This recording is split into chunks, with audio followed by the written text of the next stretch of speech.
안녕하세요. 저는 나이 40을 넘긴 이혼남입니다. 세상 사람들 점점 이기적으로 변해가고 정의라곤 찾아볼 수도 없는 세상이 되었다고 많이 안타까워하시는 분들 많은데요. 분명 세상이 많이 변한 건 맞아요. 그런데도 그 안에서 또 기막힌 운명이 있고 놀랄 만큼 천사 같은 분들이 존재한다는 것도 명백한 사실이에요. 제 사연은 감사한 분에게 제 진심이 닿기를 바라는 마음으로 써보려고요. 지금부터 제게는 인생에서 가장 아름다운 시기였고 앞으로도 그렇게 기억될 그날의 이야기를 들려드릴게요. 저는 아주 심성착한 아내와 결혼을 했습니다. 아내는 요양병원에서 일하는 간호사였어요. 간호사인 아내가 어르신들을 대하는 모습이 너무 천사 같아서 한눈에 시선을 빼앗겼었습니다. 당시 아내가 일하는 요양병원에 아빠가 입원해서 아내를 만나게 되었거든요. 그때 아빠는 간질환 문제로 집에서 관리가 어려워 전문 요양병원으로 입원한 것이었어요. 우리 아빠를 아내가 담당했는데 역시 전문가라 그런지 환자를 대하는 솜씨가 유려하고 센스 있더라고요. 게다가 아내는 목소리도 엄청 여리게 보였어요. 저 살면서 그렇게 심성 예쁘고 말씨 곱상한 여자는 처음 봤습니다. 솔직히 첫눈에 반했다고 해도 과언이 아니었네요. 운명인 여자를 보면 아, 저 사람이다 라는 촉이 온다던데 제가 그걸 아내를 보고서 제대로 느꼈습니다. 이대로 아내를 놓치게 된다면 평생 후회를 할 것 같았어요. 그래서 제가 먼저 연락처를 물었습니다. 감사하게도 아내는 저의 관심을 반겨주었어요. 그 뒤로 저희는 연인이 되었는데 당연히 제가 더 많이 좋아했다 보니까 아내를 귀찮게 할 정도로 잘해줬어요. 이것도 해주고 싶고 저것도 해주고 싶은 마음이 제 일상까지 송두리째 흔들어 버릴 만큼이었죠. 근데 그게 행복했습니다. 저 때문에 아내가 웃는 모습을 보면 모든 세상이 제 위주로 돌아가는 기분을 느꼈거든요. 겨우 2개월 만났을 뿐인데 저는 평생 아내와 같은 곳을 바라보고 싶었고 평생 아내를 즐겁게 해주고 싶다는 생각이 들었어요. 일은 판단이라는 거 알지만 제가 감정을 참지 못해 아내에게 청혼을 해버렸어요. 아내는 저보다 5살이 어린 여자였는데 저와 달리 당시 20대였거든요. 결혼 정년기보다는 빠른 시기라서 당연히 거절당할 거 알고 청혼을 했었어요. 그런데 놀랍게도 아내가 제 청혼을 받아주더라고요. 그것도 흔쾌히 말이지요. 아내의 쉬운 결정에 오히려 제가 당황하여 아내한테 억지로 청혼 받아주지 않아도 괜찮다고 했어요. 그랬더니 아내가 해주는 말이 정말 예뻤습니다. 우리 같은 생각하는 거 아니었어? 오빠 마음이 곧 내 마음이야. 나도 오빠랑 더 일찍 많은 시간을 같이 보내고 싶어. 분명 제가 청혼을 했는데 도리어 제가 청혼을 받은 기분을 느꼈어요. 그렇게 저랑 아내는 서로의 마음이 맞아서 연인이 된 지 2개월 만에 결혼식을 올렸습니다. 아내는 가족이 없다고 했어요. 그런데도 정말 바르고 씩씩하게 자라온 것 같아서 제가 다 기특했습니다. 저희는 굳이 상견례가 필요 없었기에 우리 집에만 인사를 했던 게 다였어요. 아내는 자신이 가진 것도 없고 고아에다가 직업도 월등하지 않아서 저희 부모님한테 미움받을 걸 두려워하더라고요. 그럴 필요 없다고 해줬어요. 저희 부모님 정말 마음 좋은 분들이거든요. 고아인 아내의 처지를 알고 우리 가족들은 알아서 따뜻하게 대우해 줬습니다. 특히 엄마는 저처럼 아내를 기특하게 보았어요. 혼자 장하게 컸다면서 하늘에 계신 사돈이 자랑스럽겠다고 아내의 긴장한 마음을 풀어주기도 했습니다. 아내는 다행히도 저희 가족의 관심을 매 순간 감동하며 우리에게 더 잘했어요. 무엇보다 기뻐하긴 아빠가 제일 기뻐했죠. 아내와 아빠는 간호사 대 환자로 더 친하게 지냈습니다. 아내도 일을 하면서 시부 모시는 마음으로 입원 중인 아빠를 세심하게 보필해 주었어요. 아내는 마치 원래 우리 식구였던 것처럼 잘 어울렸습니다. 엄마는 저녁마다 우리를 꼭 불러서 아내를 밥 한 끼 든든하게 먹인 후에 배웅해주고 그랬어요. 아내가 저희 집안 식구가 되자 집안에 햇살이 든 것처럼 행복에 겨운 날들이 늘어갔는데요. 어느 날이었어요. 아무리 가정이 화목하더라도 아빠의 병환이 이유 없이 회복될 순 없잖아요. 아빠는 갈수록 건강이 안 좋아졌어요. 간 공여자가 쉽게 나타나지 않아서 아빠의 수술은 계속 미뤄지고만 있던 상황이었습니다. 그런데 저희가 너무 단기간에 사이가 가까워져서 그런가 어느 날 아내가 파격적인 제안을 해왔는데요. 아빠 병실로 우리 식구를 전부 모아놓고 얘기를 해주더라고요. 제가 아버님께 간 이식을 해드리고 싶어요. 아버님 더 늦으면 정말 고비일 수 있거든요. 제가 간 이식하는 거 허락해달라고 불렀어요. 아내의 제안을 듣고 깜짝 놀란 엄마와 저는 당황해서 서로 대답을 눈치 보고 있었어요. 그러다 엄마가 나서서 아내에게 그럴 필요 없다고 거절을 하였습니다. 하지만 아내도 엄마가 거절을 할 것 같았는지 이미 조직 검사까지 다 받았다고 고백하더라고요. 안 된다. 우리가 어떻게 남의 집 귀한 딸내미한테 그런 짓을 하겠어. 그건 내가 나중에 사돈 얼굴 볼 낯이 없을 것 같아. 다른 방법이 분명 있을 거다. 꼭 알맞은 공여자가 나타날 거야. 그 알맞은 공여자가 저예요. 저라고 생각해 주세요, 어머님. 아버님부터 살리고 봐야죠. 전 정말 괜찮습니다. 다른 건 생각하지 마시고 지금은 아버님 살리겠다는 생각만 해주세요. 아내는 아빠를 꼭 살리고 싶어 했습니다. 그건 우리 가족 다 마찬가지였어요. 그래서 저랑 엄마는 아내가 강력하게 주장하는 것에 끈질기게 반대를 못했습니다. 아내를 만나기 전까지 저희 집안이 지옥 같긴 했었거든요.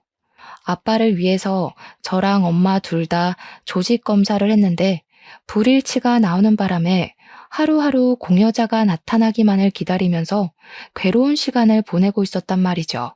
그런데 우리 집안 숨통을 트이게 해주겠다고 아내란 은인이 나타나 제안했어요. 심지어 아내는 우리에게 이식을 허락해달라고 부탁까지 하고 있었습니다. 고개를 숙이고 부탁을 해야 하는 입장은 저희 가족이었는데 말이에요. 저희 가족은 아내의 말이 고맙긴 했지만 미안한 마음은 어쩔 수 없이 크게 들었어요. 그러나 결국 아내 덕분에 마음이 놓인 것도 사실이었습니다. 끝내 저희는 아내가 저희에게 부탁했던 것처럼 마찬가지로 이식을 부탁하게 되었어요. 아빠는 아내의 손을 잡으면서 고맙다고 눈물을 흘렸습니다. 세상에 이리 마음이 고운 사람이 또 있을까? 아가, 내 평생 너한테 이 은혜 갚으면서 살 거야. 절대 너의 선한 마음을 잊지 않을 거다. 그렇게 아빠는 아내의 간을 이식받게 되었습니다. 당연하게도 건강을 회복하셨어요. 그날로 우리 식구는 아내에게 고마워서 더 잘했습니다. 저 또한 제 생명의 은인인 아내에게 더 큰 사랑을 느꼈어요. 이렇게 큰일을 해준 아내한테 그저 고맙다고 인사만 하는 건 도리가 아닌 것 같았는데 그걸 아빠도 마찬가지로 생각을 했던 건지 아내에게 깜짝 선물을 해주었는데요. 아빠가 아내 명의로 오피스텔 하나 장만해 준 거 아니겠습니까? 저희 아빠가 저 어렸을 때부터 한결같이 짠돌이어서 재산을 갖고 있더라도 흥청망청 내놓는 사람이 아니었는데 아빠가 그런 큰 결단을 내렸다는 것에 저랑 엄마는 정말 놀랐어요. 그래도 아내에게 그렇게까지 해주는 게 마땅하다고 금방 인정을 했습니다. 아버님, 저 이러려고 이식해드린 거 아니에요. 이렇게 큰 선물은 너무 부담스러워요. 내 생명을 구해줬는데 이 정도는 아무것도 아니지. 언제든지 필요한 거 있으면 이 시애비한테 다 말하거라. 우리 새아가한테 나가는 돈이면 나 하나도 아깝지가 않아. 아빠가 능청스럽게 아내의 거절을 거절했어요.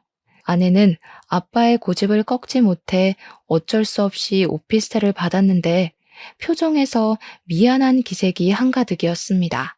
저희는 그런 아내가 마음 편히 먹었으면 해서 생명의 대가로 그만한 값어치를 받는 건 충분하다고 다독여 주었어요.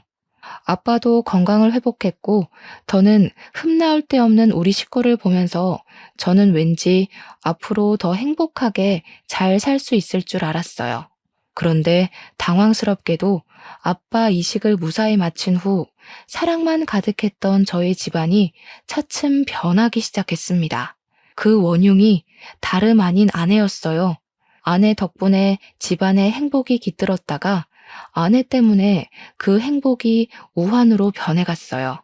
아빠한테 간 이식을 해준 아내는 건강 회복 때문에 일을 쉬더니 저한테 별다른 말도 없이 갑자기 일을 그만둬 버렸어요. 처음에는 몸이 많이 안 좋나 체력이 딸리나 생각하면서 이해를 하려 했습니다. 그런데 아내가 집에서 인스턴트를 폭풍으로 먹는 걸 보곤 이제 몸이 괜찮아 보이는데도 복직을 안 해서 좀 걱정되었어요.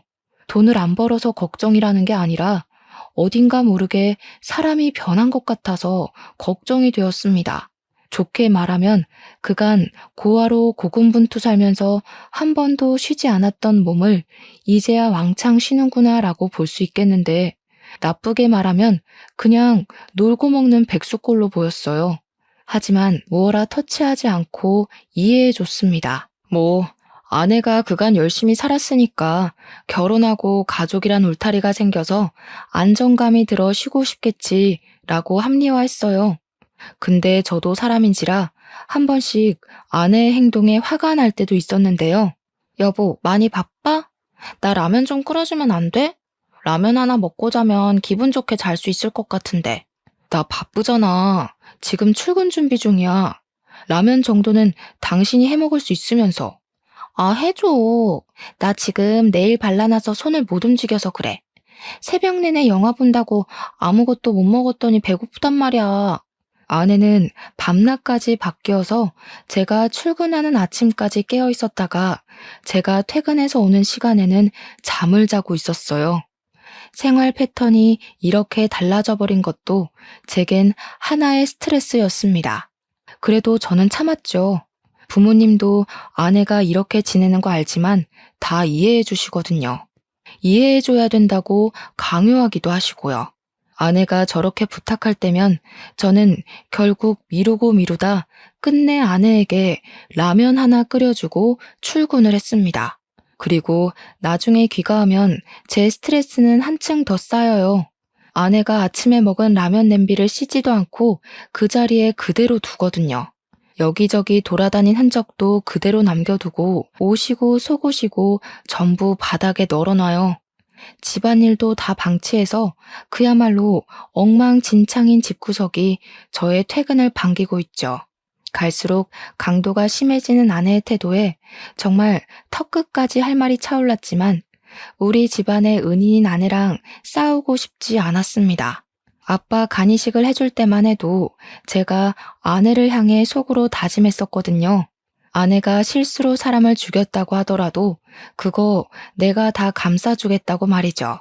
그만큼 아내에게 고마워서 아내가 뭘 하든 다 보듬어줄 작정이었다는 겁니다. 그래서 아내가 실망스러운 모습을 보일 때마다 그때의 다짐을 수천 번 되뇌며 저 혼자 바깥일, 집안일을 다 하며 지냈어요.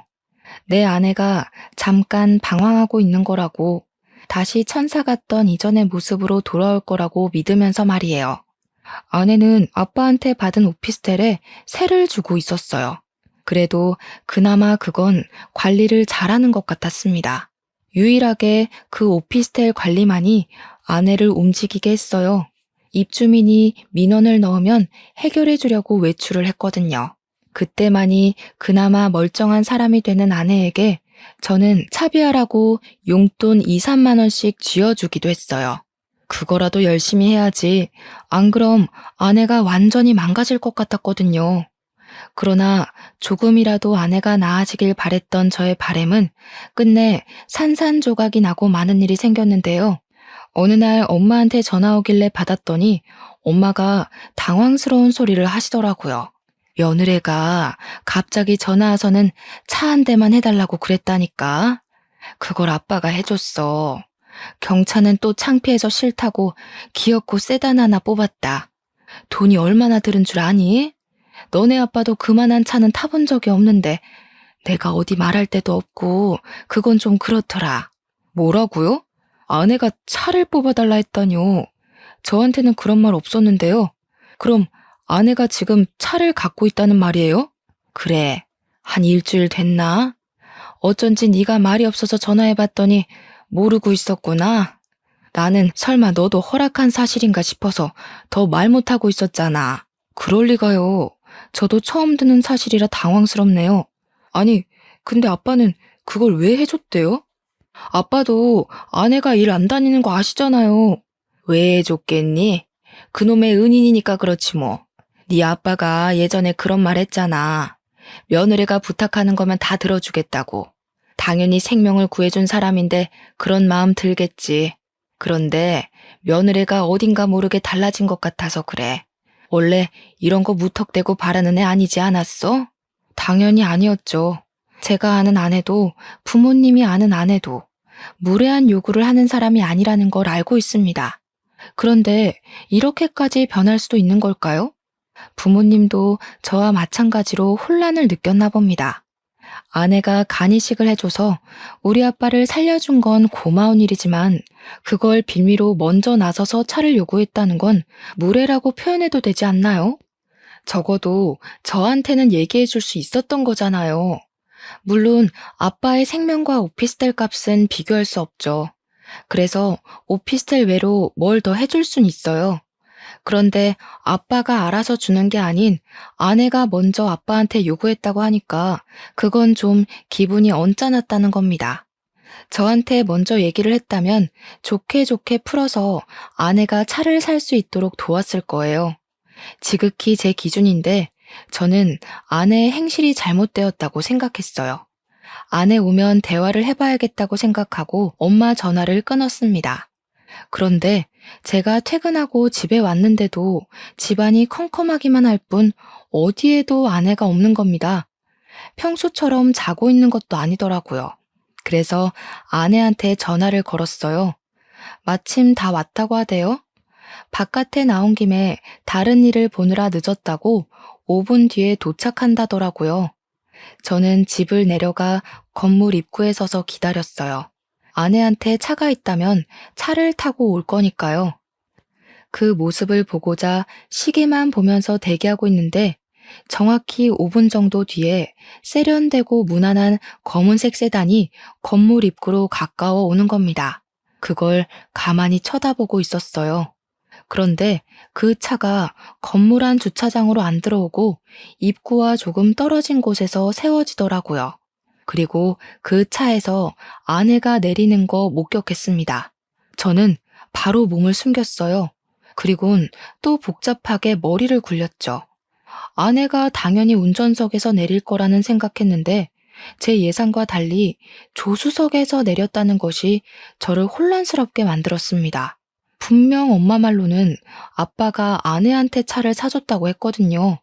그게 저 차가 아닌 건가? 라는 생각도 들었어요. 그렇다면 저 차는 뭐고 또 저 운전자는 누구지? 그것까지 궁금해지더라고요.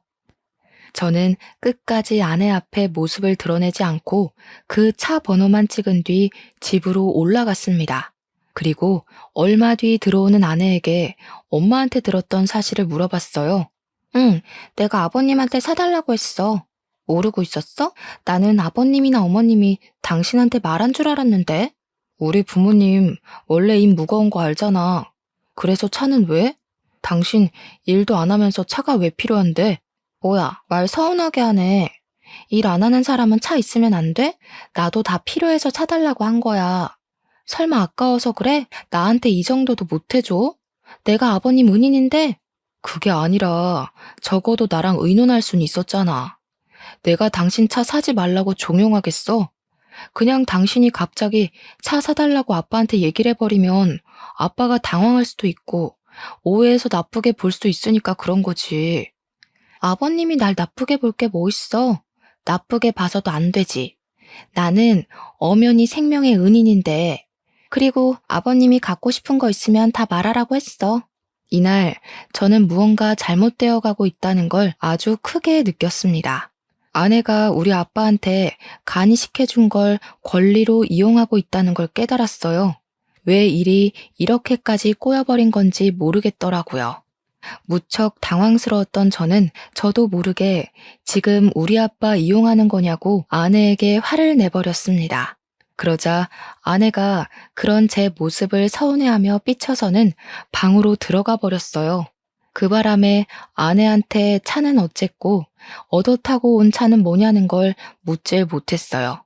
그날 밤은 저도 머리가 너무 지끈거려서 다른 방에서 잠을 잤습니다. 결혼하기 전만 해도 우리 사이가 이렇게 빨리 틀어질 거란 생각은 못했는데 역시 결혼하기 전 상대방과 사계절을 함께 해보라는 어른들의 말씀을 들을 걸 그랬나 후회가 되었어요. 간호사로서 어르신들을 대하는 아내의 천사 같은 모습이 결코 거짓으로 보이지 않았거든요. 제가 사람을 제대로 알아보지 못해서 이렇게 되어버렸다는 건 누굴 탓할 수도 없는 노릇이라 더 괴로웠던 것 같네요. 그날 이후 저는 아내에 대한 신뢰를 완전히 잃어버렸어요. 그래서 며칠 뒤에 또 입주민 민원을 해결하러 간다는 아내의 뒤를 밟았습니다. 일부러 회사의 연차도 양해를 구하고 당일에 급하게 냈죠. 아프다고 거짓말해서 연차를 낸 거지만 제게는 아내를 미행하는 것이 실제 제 목숨이 달린 문제와도 같았기 때문에 어쩔 수 없었어요. 저는 미리 차에 올라탔고 아내는 아파트 건물을 좀 나가더니 지난번에 본 그 검정 세단에 올라탔습니다. 또 조수석이었죠. 제가 지난날 사진으로 찍어놨던 차 번호랑 비교를 해봤더니 똑같은 차더라고요. 그 길로 저는 작정하고 그들 뒤를 밟기 시작했어요. 그렇게 그 세단이 도착한 곳은 당황스럽게도 제가 아는 곳이었습니다.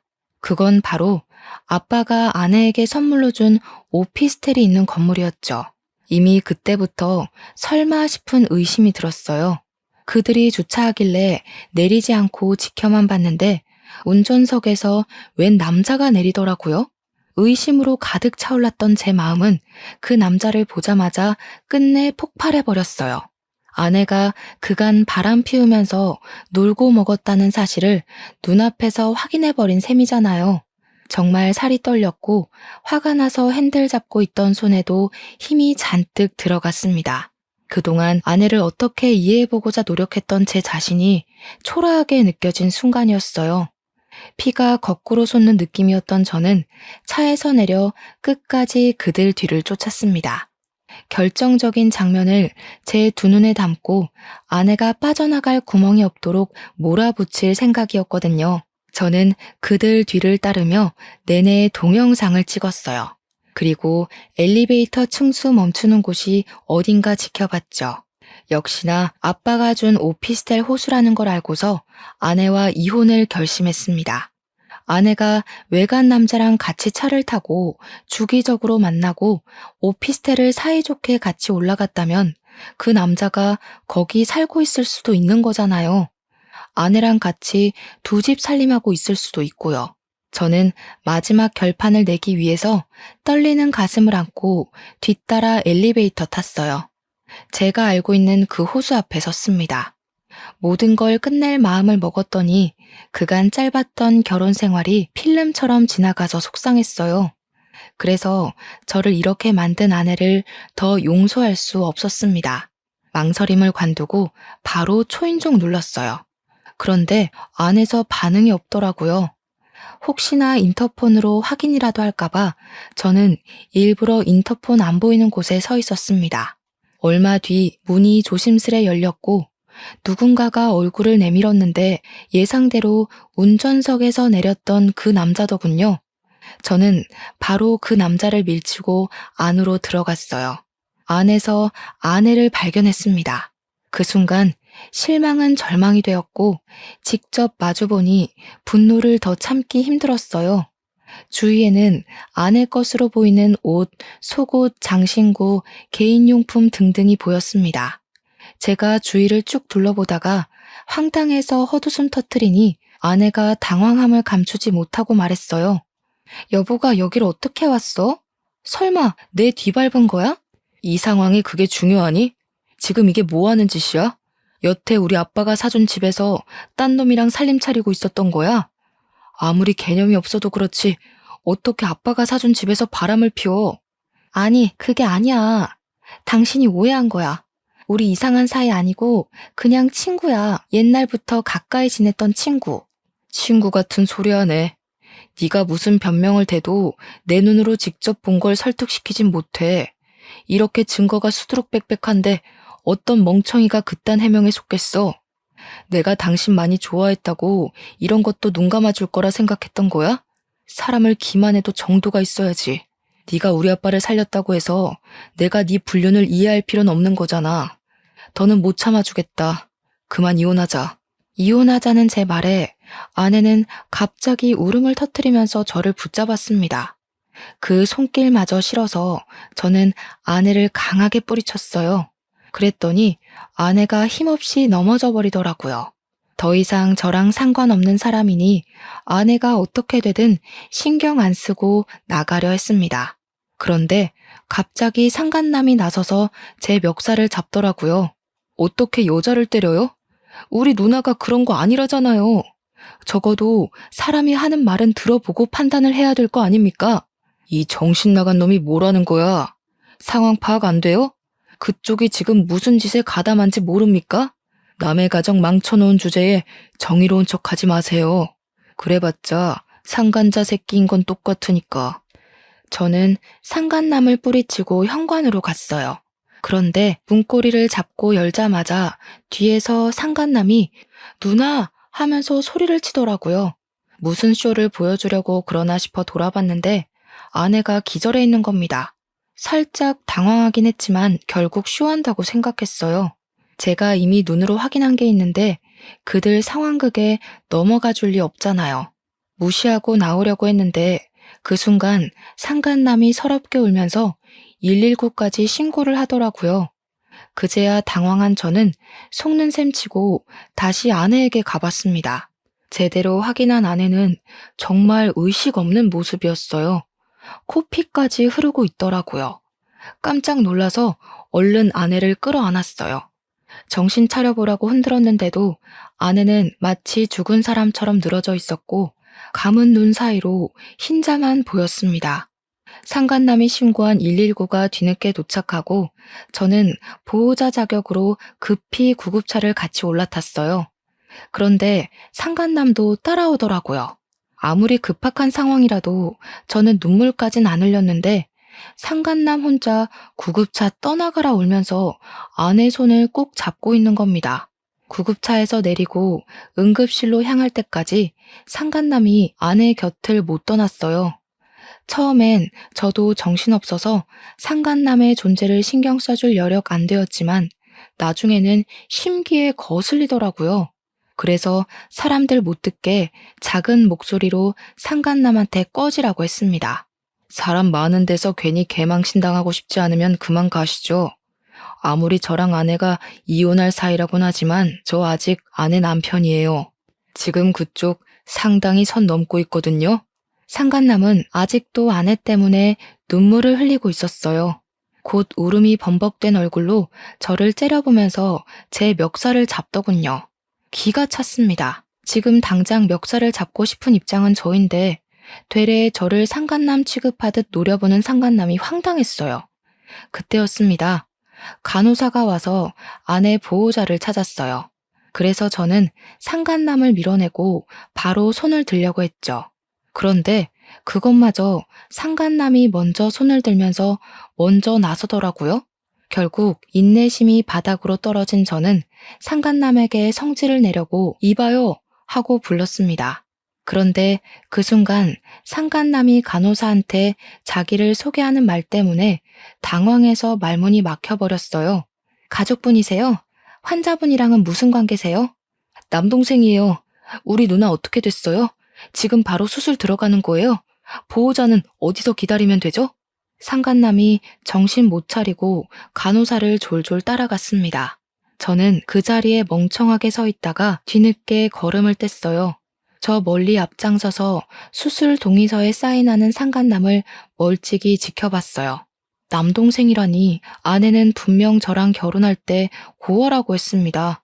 그런데 갑자기 남동생이 웬 말인 건가 싶었어요. 뜻밖의 상간남의 정체에 상당히 혼란을 느꼈죠. 상간남 말이 거짓말일 수도 없는 게 수술 동의서 때문에 가족관계 조회가 가능한가 보더라고요. 심지어 아내랑 이 상간남이랑 그 병원을 자주 방문했는지 이력에 남아 있었다는 것에서 저는 상간남이 아내의 남동생이 맞다는 걸 더 의심할 수 없었어요. 아내는 남동생이 동의해주는 덕에 수술에 들어갔습니다. 저랑 그 남동생 둘이 수술실 앞에 덩그러니 남아 있었어요. 저는 겨우 눈물을 그친 그 남동생을 물끄러미 쳐다봤어요. 무슨 말을 어떻게 물어야 할지 고민하느라 쉽게 질문하지 못했습니다. 그런데 제가 묻기도 전에 남동생, 그러니까 저한테는 처남인 그 남자가 알아서 말을 해주더라고요. 속이려고 그런 건 아닌데 죄송합니다. 누나가 말하지 말래서 말 못했어요. 사실 우리 누나가 좀 많이 아파요. 누나가 직접 말할 때까지 기다리려고 했는데 이건 좀 아닌 것 같아서 말씀드리려고요. 처남이 해주는 아내의 실체는 제가 전혀 알지 못했던 사실들이었고 충격에 입을 다물 수 없었어요. 알고 보니 아내가 혈관 질환이 있어서 1년의 시한부 선고를 받은 상태였더라고요. 아내는 저를 만난 시점에 선고를 받았고 곧 죽음을 앞두었던지라 삶의 의지가 없었는데 저를 만나고 세상이 바뀌었다고 했대요. 저를 많이 사랑했고 사랑하는 사람을 통해 두근거림도 느꼈고 또 그로 인해 다시 사는 기분을 느껴서 좋았다고 했다는 겁니다. 제가 청혼했을 때 아내는 그 청혼을 받아주고 나서도 혼자 고민을 많이 했었대요. 그때 처남이 아내의 고민을 많이 들어줬다고 하더라고요. 끝내 청혼을 거절하지 못했던 건 아내가 마지막 이기심을 발휘했던 거랍니다. 아내가 죽기 전 행복한 기억 하나 정도는 갖고 가고 싶어서 끝내 저한테 병이 있다는 고백을 못하고 결혼을 진행했다네요. 그렇게 결혼을 하고 난 후도 아내는 마음이 편치 않았다고 했어요. 신혼 시작부터 아내 마음엔 이미 죄책감이 자리 잡고 있었고 아내는 그 때문에 아빠에게 흔쾌히 간 이식을 해줬던 거라고 했어요. 어차피 1년 후면 죽을 몸이니 간 떼어주는 것이 무섭지도 않았다고 해요. 그 뒤로도 아내는 우리 가족들 몰래 속으로 죄책감을 키워갔는데 우리 가족이 날이 갈수록 과한 사랑을 주자 불안하기까지 했다고 했어요. 아내는 갈수록 커져가는 행복감에 나중에 우리 가족한테 사실을 밝혀서 실망을 안겨주는 것이 너무 무서웠답니다. 병환을 속이고 결혼했다는 것에 실망할 가족들의 얼굴을 차마 마주할 용기가 없던 아내는 결국 선택한 방법이 죽기 전에 저한테 이혼을 당하는 거였다고 했어요. 그래서 그렇게 갑자기 막장으로 살기 시작했던 거였죠. 처남을 이용해 불륜을 연기하면서까지 말입니다. 처남이 오피스텔에서 지냈던 것도 불륜을 가장하기 위한 그림이기도 했지만 월세에 전전하며 취업 준비로 생활고에 시달리던 처남을 위해 아내가 몰래 그곳에 살도록 해준 이유가 크더라고요. 차까지는 받아낼 생각이 없었다고 했는데 제가 이혼하자는 말을 도통 안 해서 아내는 결국 식구들에게 상처를 더 줄 수밖에 없었다며 그 차는 처남에게 줬다고 했어요. 아내는 진짜 차를 탈 생각은 없었고 식구들에게 인정머리 없는 모습을 보여주려고 했던 건데 저희 아빠가 아내한테 진짜 차를 사줘서 아내가 좀 당황했다고 하더라고요. 차 명의는 처남한테 돌리지 않고 아내 앞으로 되어 있다네요. 어차피 아내가 죽으면 다 저한테 돌아갈 재산이니 일부러 처남 앞으로 돌린 명의는 없다고 했어요. 그 사이 다행히도 처남은 편하게 공부해서 편하게 취업했다고 하는 겁니다. 처남에게 모든 사실을 들은 저는 그대로 주저앉아 버렸어요. 믿기 힘든 사실이 전부 진실이라서 숨이 턱 막히는 기분이었어요. 그런 줄도 모르고 아내를 밀쳐서 다치게 한 것이 너무 마음에 걸렸습니다. 너무 미안했어요. 수술을 무사히 끝내고 나온 아내는 다행히도 한 고비를 넘겼다고 했습니다. 한참 호흡기에 의지해 잠을 자고 있다가 뒤늦게 의식을 찾았어요. 아내 손만 잡고 깨어나길 기다리고 있었던 저는 벌떡 일어나 아내를 살폈어요. 그리고 서름이 북받쳐 올라서 아내에게 목청을 높여버렸습니다. 대체 왜 그랬어? 그냥 솔직하게 말하지. 내가 당신 병 있다고 하면 미워할 거라 생각했어. 어떻게 사람을 이렇게까지 바보로 만들어? 미안해. 내가 사실대로 말해줘도 당신이 나를 미워하지 않을 거란 거 알아. 그래서 더 고지곳대로 말 못하겠더라고. 당신이 나를 끝까지 좋아해 줄 걸 아니까. 당신만 두고 가야 할 때 내가 너무 무서울 것 같았어. 나 때문에 당신 마음이 많이 괴로울 테니까. 난 당신한테 짐이 되고 싶지 않아. 내가 아무것도 모르는 게 더 괴로운 일이야. 처남이 나한테 끝까지 비밀로 할 거란 건 믿었어? 내가 언젠간 알게 될 거라고 생각 안 했어. 그럼 그때 나는 어떻게 되는데 당신한테 용서도 못 빌고 반성도 못 하고 후회만 하다가 당신 앞에 죄인으로만 남았겠지. 나는 당신한테 죄인이 아니라 남편으로 끝까지 남고 싶다고. 제 원망에 아내는 눈물을 흘리면서 웃었습니다.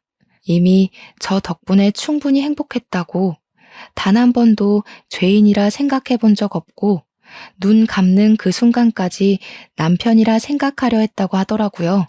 내가 남편 하나는 정말 잘 만났다. 살면서 가장 행복했던 것 같아. 당신 덕분이야. 행복하게 해줘서 고마워.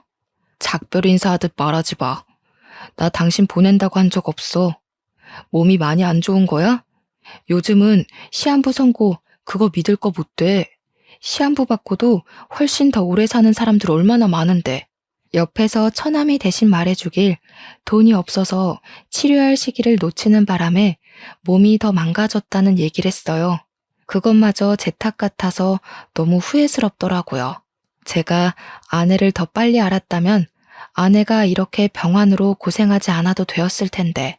이미 늦었다는 거 알지만 그래도 저는 최선을 다해보고 싶었습니다.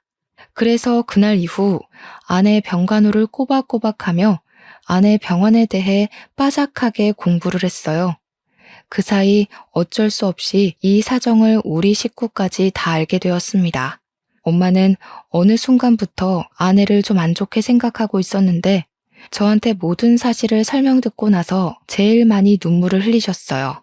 부모님 두 분은 병원까지 직접 찾아와서 아내를 딸처럼 보필하고 챙겨주었습니다. 저랑 처남이랑 같이 아내를 책임져 주셨죠. 당연히 병원비는 저희 부모님이 부담을 해주셨고요. 그걸로 처남이 감사하다고 저희 부모님과 저에게 고개를 숙이는데 부모님이 아들 하나 더 있는 것처럼 처남을 안아주면서 고생 많았다고 다독여줬어요. 그러자 처남이 아내가 쓰러졌을 때처럼 눈물을 뚝뚝 흘리더라고요. 아휴, 이 가여운 남매가 어디 또 있을까. 얼마나 고생이 많았어. 그래도 둘이 의지하면서 참 잘 컸다. 남동생이 든든하게 누나 지켜주고 있었으니 누나도 이만큼이나 잘 버텨온 거야. 앞으론 우리가 도와줄 테니까 마음 단단히 먹어요. 그래야 누나가 더 힘내서 치료받지. 고맙습니다. 저희 누나 대신 평생 은혜 갚으면서 살게요. 정말 고맙습니다. 끊어질 뻔했던 가족 간의 인연은 더욱 끈끈해져서 보기 좋은 모습을 띄었어요. 처남도 우리 가족 덕분에 긍정적인 기운을 많이 받았고 하는 일 방해받지 않고서 열심히 근무도 했습니다. 아내도 저와 부모님의 설득에 못 이겨 치료를 받아보겠다고 했어요. 제가 여기저기 수소문해도 아내의 상태는 더 이상 가망 없다는 말만 들었으나 치료를 해볼 순 있다고 해서 포기하지 않았습니다. 저희는 일부러 병실에 달력을 걸지 않았어요. 아내가 날짜를 모르도록 하고 싶었거든요. 실제 아내는 오늘이 무슨 요일인지 한 해가 끝나기까지 얼마나 남았는지를 모르고 생활하였습니다.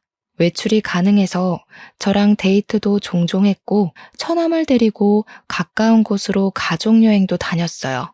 아내는 갈수록 웃는 날이 늘어갔고 얼굴에 혈색이 도는 것이 꼭 건강을 되찾은 사람처럼 보였어요. 그럴 때면 말이 안 된다는 거 알지만 아내의 병환이 완치가 된 게 아닌가 하는 희망을 품었습니다. 그러나 아내가 예고 없이 기절을 하는 건 막을 수 없었고 한 번 쓰러지면 의식을 찾기까지 걸리는 일자가 점점 늘어나는 것도 아내의 상태를 자각하게 만들었어요. 저는 주로 아내 곁에서 취침을 했지만 생필품 때문에 한 번씩 집에 들르곤 했는데 그때마다 죽도록 참았던 눈물을 쏟았어요.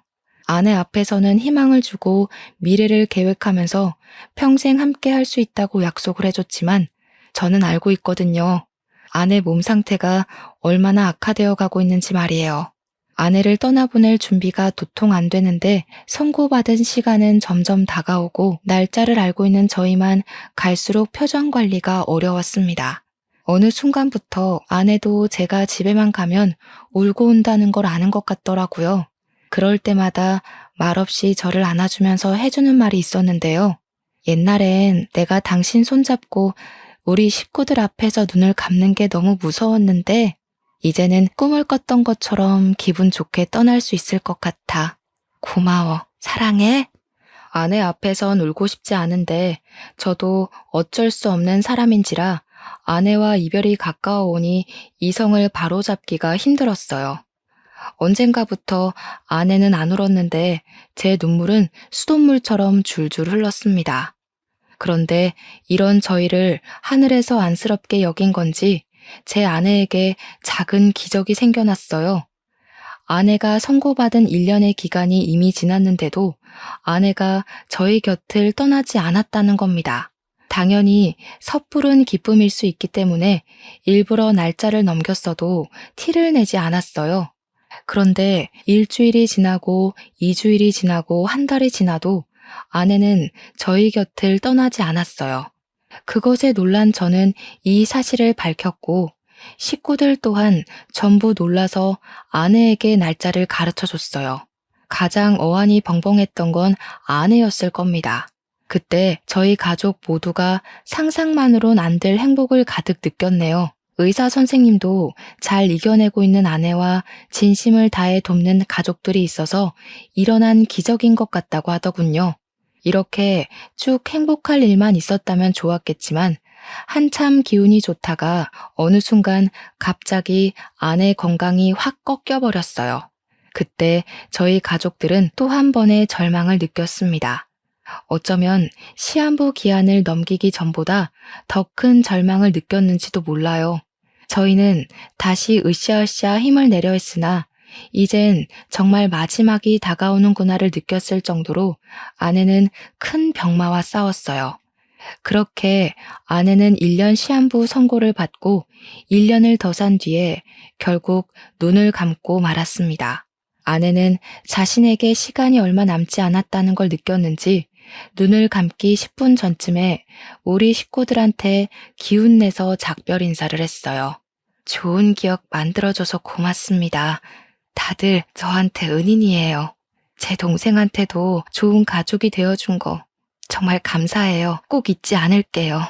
가족들에게 끝인사를 한 아내는 제게 개인적으로 더 행복했으면 좋겠다는 말을 하고는 잠을 자듯 그렇게 눈을 뜨지 못했습니다. 우리 식구는 그 자리를 한동안 뜨지 못하고 정말 많이 오열했어요. 사람이 숨을 거두고 나면 인체 중 청력 기능이 가장 늦게 죽는다고 하더라고요. 저는 끝까지 아내의 손을 잡고 울면서 사랑한다는 말을 많이 해줬네요. 그 뒤로 저는 공허한 시간을 보냈어요. 아내 앞으로 된 사망보험금이 전부 제게로 왔고 아내가 아빠한테 받았던 재산도 전부 저한테 상속되었습니다. 아내는 정말 저희 가족한테서 조금도 욕심낸 것이 없었고 가져간 거라곤 저희들과 함께한 추억밖에 없었죠. 첫인상부터 천사로 보였던 아내는 끝까지 천사가 맞았네요. 제게 곁에 잠깐 머물다간 하늘의 소유물이었다고 위안을 삼고 있습니다. 잠깐이었다고 하더라도 저는 아내를 절대 잊지 못할 겁니다. 아내에 대한 그리움이 너무 강해서 재혼 생각은 전혀 안 하고 있어요. 아, 그리고 아내랑 헤어졌다고 해서 홀로 남은 처남과 남처럼 지내고 싶진 않았어요. 가족이 되어주고 싶어서 처남을 근근히 챙기고 있습니다. 저희 집에 2주에 한 번은 와서 같이 밥을 먹곤 해요. 원래 아내 것이었던 오피스텔이랑 차는 제가 처남 명의로 돌려주었어요. 아픈 아내를 보필하면서 홀로 마음고생 많았을 처남이 앞으로는 돈 때문에 소중한 걸 잃지 않고 잘 살았으면 싶었거든요. 심지어 아빠는 아내에게 갚을 평생 은혜를 처남에게 대신 갚아줄 생각인가 보더라고요. 아내한테 그랬던 것처럼 처남에게도 뭐 필요하면 언제든지 말하라면서 든든한 부모가 되어주셨어요. 저희가 여전히 끈끈하게 살고 있다는 걸 아내가 보고 좋아해줬으면 좋겠네요. 아마 아내의 심성이라면 분명 저희 가족의 행복을 더 빌면서 앞길이 순탄하도록 보좌해주지 않을까 싶어요. 언젠가 다시 만나게 될 아내를 생각하면서 이만큼 사연을 써보았습니다. 이 글을 아마 아내에 관한 저의 마지막 기록이 될 것 같네요. 들어주시는 청취자분들이 계셨기에 제게 이렇게 아내의 기억을 또 한 번 떠올려 봅니다. 너무 감사하고요. 부디 다들 건강하게 오래오래 행복하셨으면 좋겠어요. 고맙습니다.